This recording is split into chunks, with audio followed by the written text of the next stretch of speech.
Morning, fam. Welcome to another vlog. Today is Monday. We're in the middle of March somewhere. I believe it's like around the 19th. I want to say the 20th, somewhere in that time frame. In March, I always start to think about my very first sale.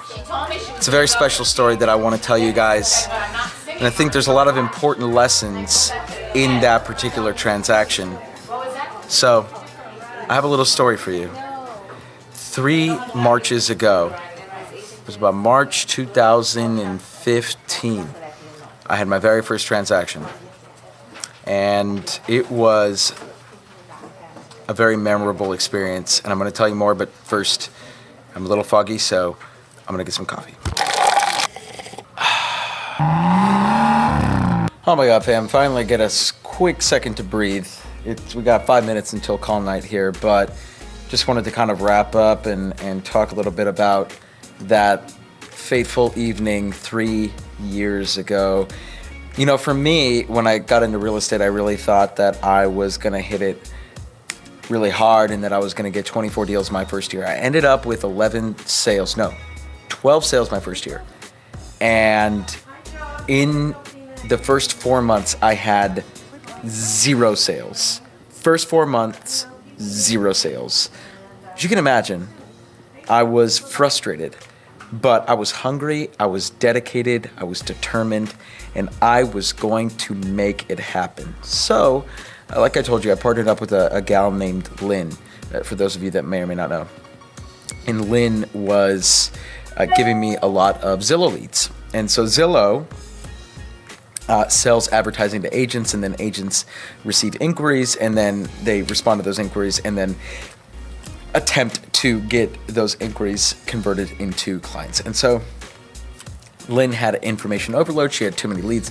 So she sent me a consistent amount of leads, consistently, 10 to 12 leads a month. So I got a lead from Lynn one day in March. I can't remember which day exactly it was, but it was late. It was early in the day. It was like 10, 11 in the morning. And I called her. And Lynn had kind of pre-qualified her on the phone before she passed her over to me. And she told me, hey, look, this lady's kind of in a precarious spot, and I'm counting on you to go in and just make it happen. And I said, okay, perfect. So I called this lady up, and sweet, sweet woman, super nice, one of the sweetest clients I've ever worked with. She answers the phone, and she, in the span of a half an hour, tells me, Danny, we're desperate.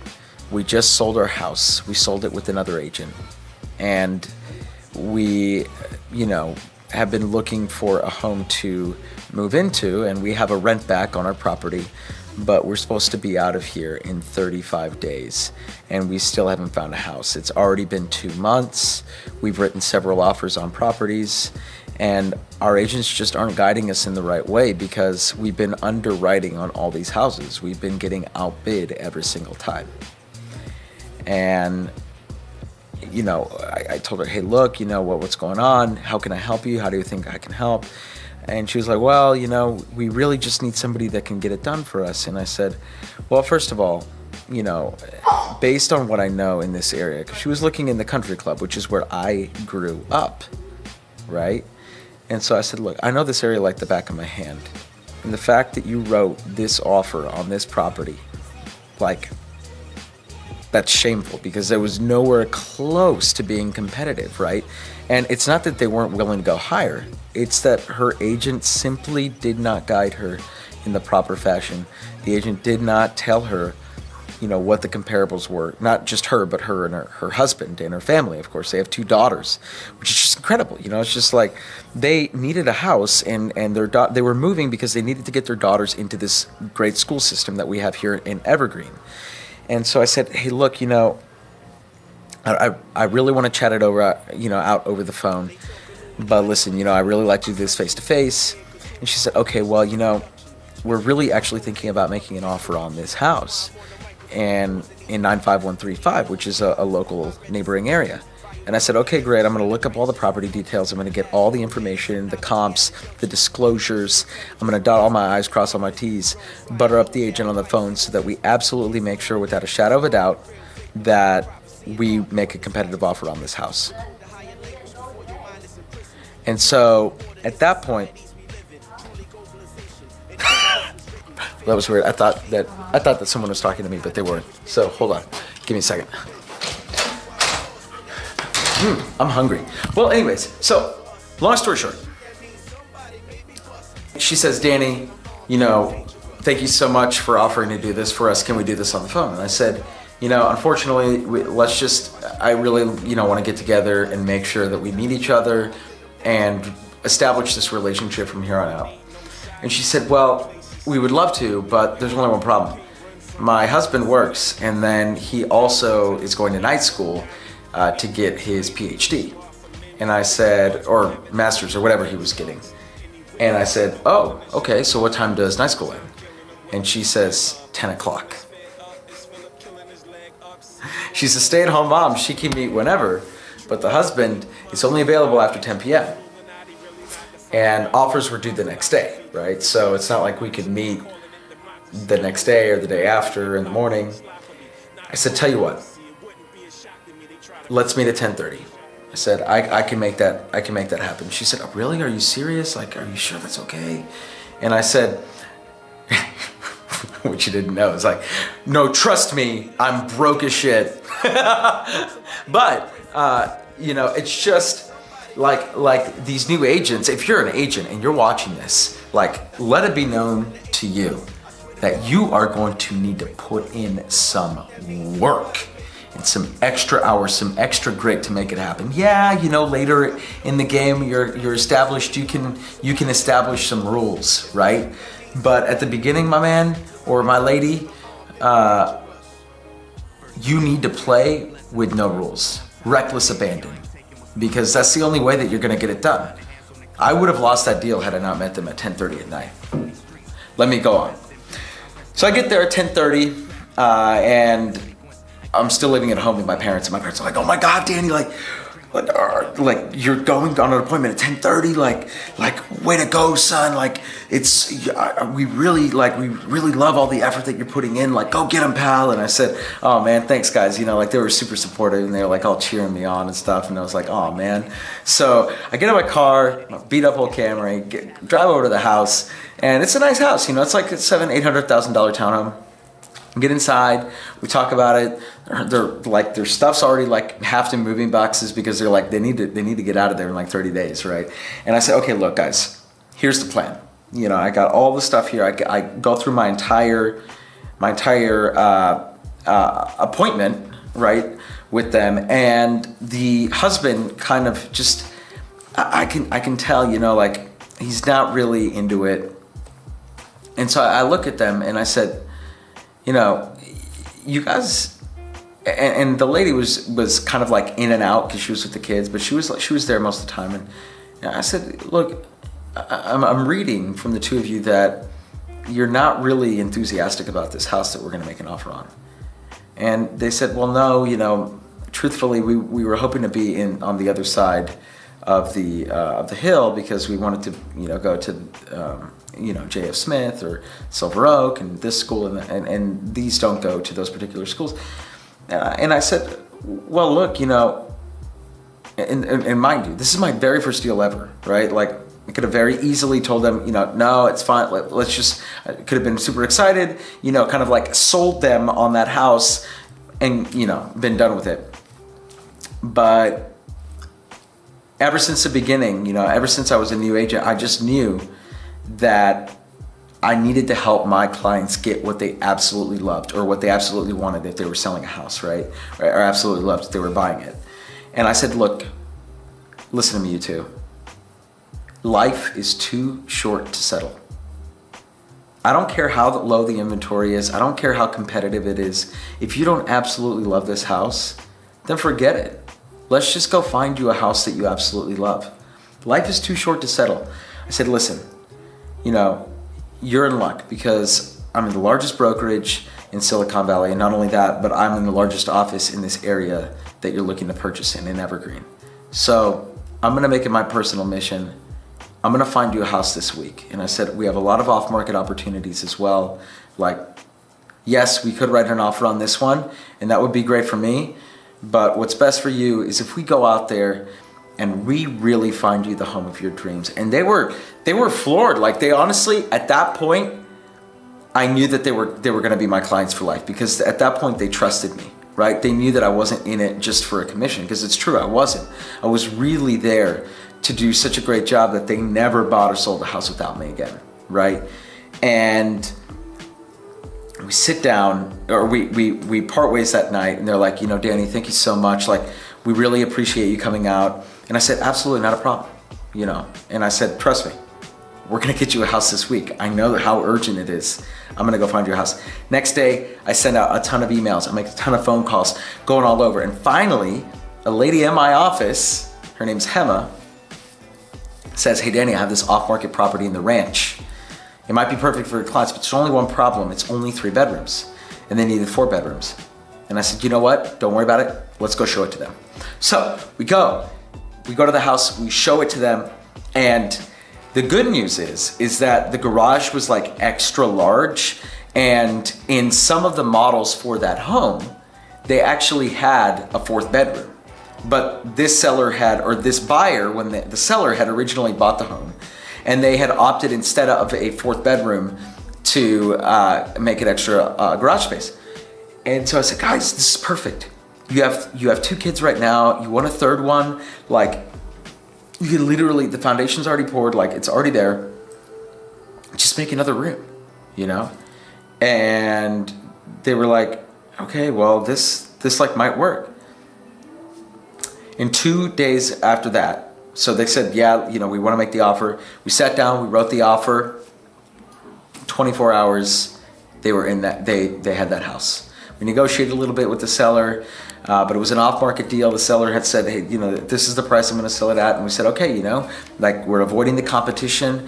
We're completely, you know, going in, you know, with the urgency, like, we'll pay you that price because it's worth it, and because we need the house. And so we negotiated a little bit on price, but not that much. And at the end of the day, you know, we got them the house. And they are just the sweetest couple. They're oh man, they're the best. They're the best. And they were so grateful to me. You know, they were really grateful. But I was really grateful to them, honestly, because at that point in my career, you know, it was my first deal. And to this day, they still don't know that it was my first transaction. I have never told them. And it's funny because I feel like they think that I had done a lot of transactions before that, because I do feel like I navigated that process very smoothly. And of course, with the help of Lynn, like Lynn helped me a lot, which also helps, right? So technically it wasn't my first transaction because I had Lynn with me, right? So she had hundreds of transactions under her belt, but it was amazing. You know, it was amazing to be able to see in that moment the shift, right? The shift when I told them life is too short to settle. And for any home buyer out there right now that is looking for a primary residence, and you are tired and you are beat and you have been outbid and outlasted 1, 2, 3, 6, 12, 20 times, just know the fact that you haven't won doesn't mean that you're not going to get into the home that you're supposed to be in. Right? Everything happens for a reason, but more importantly, life is too short to settle. Every home buyer out there, if you've been beaten out 1, 2, 6, 10, 12 times, I don't care how many times you've been beaten out. The fact of the matter remains that life is too short to settle. Don't be putting out offers just because it's another house, right? Because you just need a house. Like, go out there, find something that you absolutely love.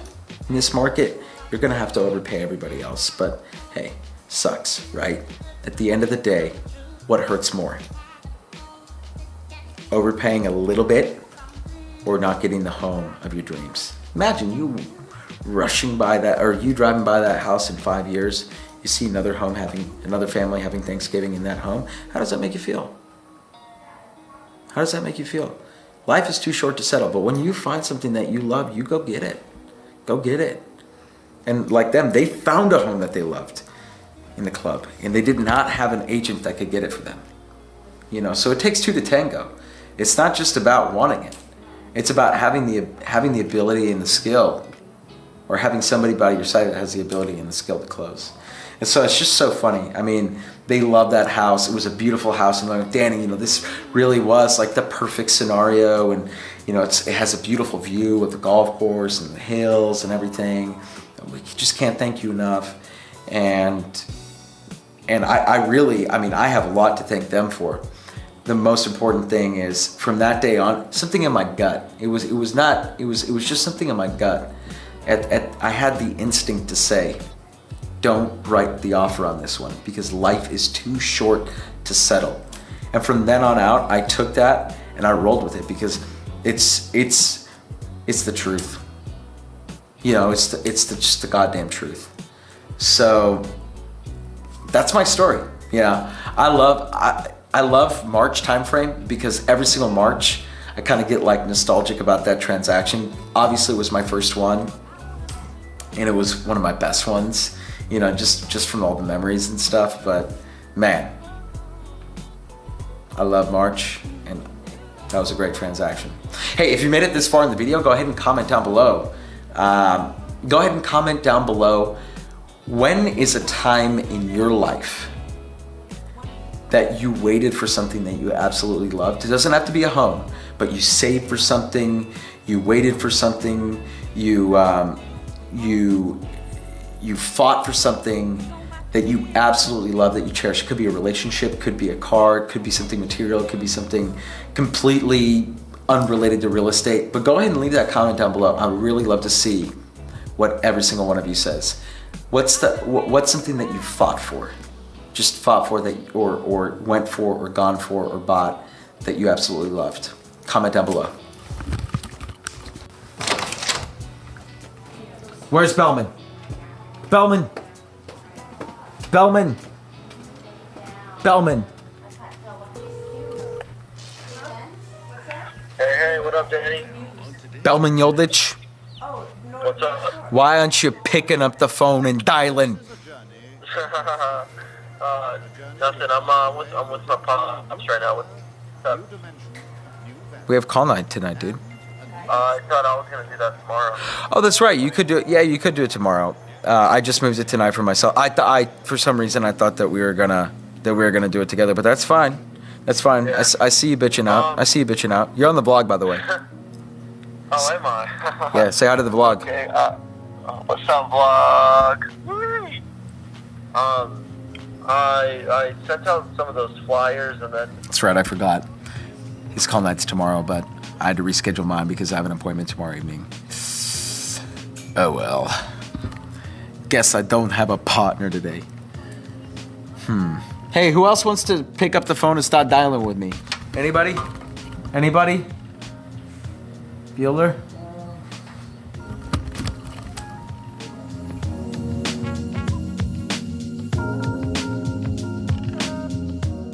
That was a huge fail. I got caught talking at the office with a coworker, and now I am SOL. Pokey's closed.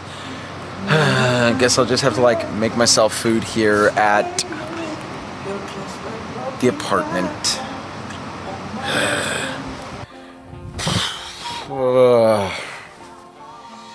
Oh, fam, it's been a day. It's been a long day. Just finished up 30 minutes of cardio.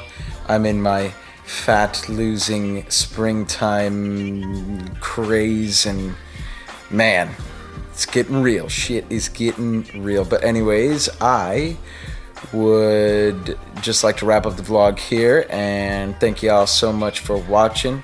It was a very busy day. Hope you guys liked that story, and more stories to come. I think at the end of the day, if you are still here watching this at this moment, I definitely want to thank you for giving me a piece of your day. I love you guys so much. So much. I mean, how crazy is this? When I was a kid, I wanted to be a movie star. But now, I get to be the star of my own movies that I direct and produce. That's like Ben Affleck status. That's pretty cool. I love it. Danny Gould with the Gould team, selling Silicon Valley with the future #1 real estate team in America. Count it in the foul. Catch you guys in the next vlog.